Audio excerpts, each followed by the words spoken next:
Hello, and welcome to the First Stitch podcast, where we tell the stories of how everyday quilters just like you got started quilting, plus talk about some other fun quilty things along the way.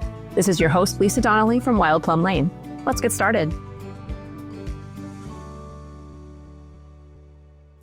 Today's quilter learned to sew from her grandma and her mother, just like so many of us. And her story includes one of my favorite details yet, a quilt made of tiny triangles that's still hanging in her home today. She's also got more WIPs going at once than she can count, so today's WIP finishing tip is all about keeping multiple projects moving forward without losing your mind. Here's Jeanne's first stitch story in her own words. Like you, I learned to sew from my grandma and mother through mostly sewing my own clothes.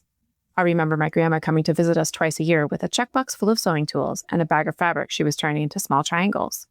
That quilt of small triangles is now hanging on a quilt rack at the end of my bed and includes some fabrics I had used to make my own clothes. Fast forward past raising 3 boys and working full-time with little time to sew. As they moved out on their own, I found time to start sewing again, and quilting became my go-to activity. I love piecing, and I'm exploring English paper piecing since it makes a good travel project, and very much reminds me of my grandma's small triangles. I now have 2 granddaughters, and sew for them at times, and they each have more quilts than most people have in their homes. As for WIPs, it's too many to count. Right now, it's a door hanger a month for my oldest granddaughter and charity quilts for our quilt guild. But on my table at home are 2 block of the months to start and material for seasonal quilts I want to make for my stair landing wall. I love your weekly planner and know it will help me stay more organized than just my list of to-do projects with deadlines. And that's from Jeanne. Jeanne, that quilt of your grandma's tiny triangles hanging on your quilt rack made me smile. What a beautiful way to keep her close every day. And I love that you're already using the weekly planner, because that's exactly where I want to go next. Jeanne's situation is one I hear about all the time. A monthly door hanger for a granddaughter, charity quilts with a real deadline, a couple of block of the month projects waiting to start, and seasonal quilts as well. That's a lot of fun projects, but also a lot of plates spinning at once, and it's exactly the kind of situation a planner is built for. Step 1. Let's get every active work in progress out of your head and onto one page.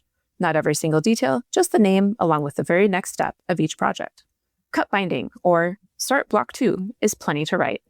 And in case you don't have it already, my free simple WIP inventory can be a great place to start. I'll link that down in the show notes. Step 2 is to sort by real deadlines first. A charity quilt due to your guild or a monthly door hanger for a granddaughter takes priority over a seasonal quilt with no due date. Step 3 is to give each project a day or time block on your calendar instead of trying to make progress on everything at once. Remember that even 10 or 15 minutes counts as forward progress. This is exactly the kind of system a good weekly planner makes effortless, so if you haven't grabbed one yet, it might be the missing piece for keeping all your WIPs moving, without the overwhelm. Since Jeanne mentioned English paper piecing has become her favorite travel project, I want to spotlight the project box I reach for whenever I'm taking a WIP on the go. It's compact enough to toss in a purse or carry-on, but roomy enough to hold your fabric, templates, needles, and thread all in one place, so your travel project is always ready the second you have a few spare minutes. You can find a whole set on Amazon, or I've got individual ones for sale on my website, and they come with a few fun stickers to put on the outside. I'll link to those in the show notes too. If you're exploring English paper piecing like Jeanne, or just want an easy way to keep any hand-sewing project portable, this is a simple, affordable way to make that happen.